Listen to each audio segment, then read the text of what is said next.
Salut tout le monde et bienvenue dans ce nouveau décryptage. Aujourd'hui, on adopte un rythme bien précis, digne d'un véritable plan d'architecte. On va explorer un truc absolument fondamental, les manuels de référence ultimes destinés aux techniciens de bureau d'études du bâtiment. Bref, c'est le guide incontournable pour réussir à passer de la théorie pure sur le papier à la réalité, souvent complexe, du chantier. Alors, entrons direct dans le vif du sujet. Un technicien de bureau d'études, c'est quoi au juste? Eh bien, c'est littéralement le pivot central de tout le projet. C'est le professionnel qui prend une vision architecturale et qui la transforme en réalité concrète. Et franchement, pour y arriver, ça demande une organisation de chantier millimétrée, une planification structurelle sans faille et bien sûr une maîtrise totale du dessin technique pour guider toutes les équipes sur le terrain. Voici notre petite feuille de route pour aujourd'hui. On va d'abord parler du métier en bureau d'études. Ensuite, on fera le tour des 3 tomes incontournables de la profession. Le tome 1 pour la préparation, le tome 2 pour le gros œuvre et le tome 3 pour le second œuvre. Enfin, on verra comment se former efficacement dès aujourd'hui. Allez, on attaque tout de suite avec notre première section, le métier en bureau d'études, qui représente les véritables fondations de la construction. Il faut bien se rendre compte d'une chose, un chantier de construction moderne, c'est d'une complexité vertigineuse. Coordonner les matériaux lourds, les énormes engins et toutes les équipes, ça peut super vite tourner au cauchemar si on n'a pas les bonnes références sous la main. Le technicien, son job, c'est justement d'anticiper tout ce chaos.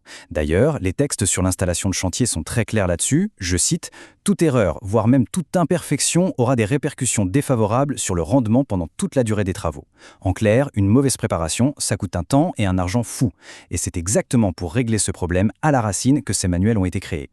Ce qui nous amène logiquement à notre deuxième section, le fameux tome 1 dédié à la préparation, pour vraiment apprendre à maîtriser le terrain. On découvre ici le tome 1 de cette collection Technologie. En fait, c'est un peu comme le tout premier mentor d'une carrière technique. C'est vraiment la Bible pour démarrer n'importe quel projet de bâtiment sur de bonnes bases, en se focalisant à fond sur la préparation, les normes et l'organisation pure. Et ce qui rend ce premier volume si redoutable, c'est sa logique implacable. On commence par la théorie, avec les normes de dessin, les hachures, les formats. Ensuite, on passe à l'installation même du chantier, puis on met le nez dehors pour étudier le relief avec la topographie, pour finalement plonger littéralement dans la boue avec les terrassements et l'excavation des fouilles. C'est d'ailleurs fascinant de voir à quel point ça fait le pont entre la théorie et la pratique. D'un côté, on assimile le jargon ultra précis du bureau, ce qu'est une coupe, une élévation, et de l'autre, on est dans le concret absolu, avec le décapage de la terre, l'utilisation des chargeurs et des tractopelles. On comprend tout de suite comment le petit trait tracé sur le papier va guider l'énorme machine sur le terrain.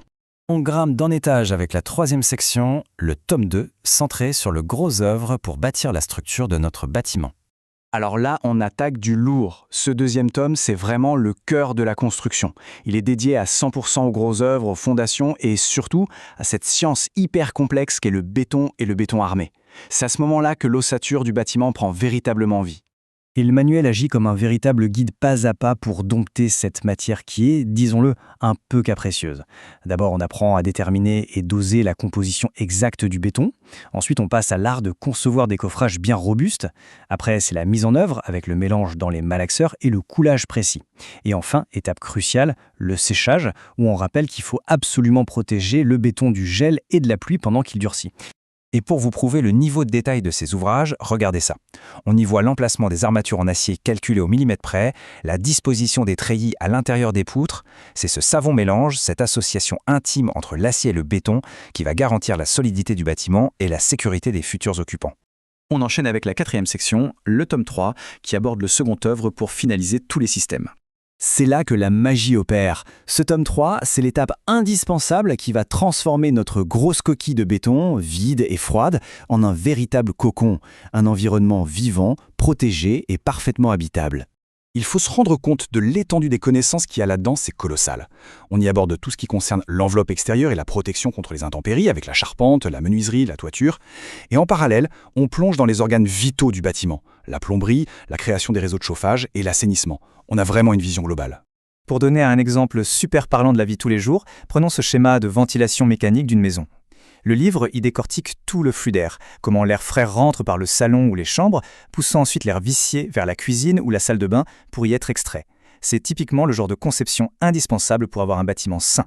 Et enfin, on arrive à notre 5e et dernière section, se former dès aujourd'hui pour construire sa carrière.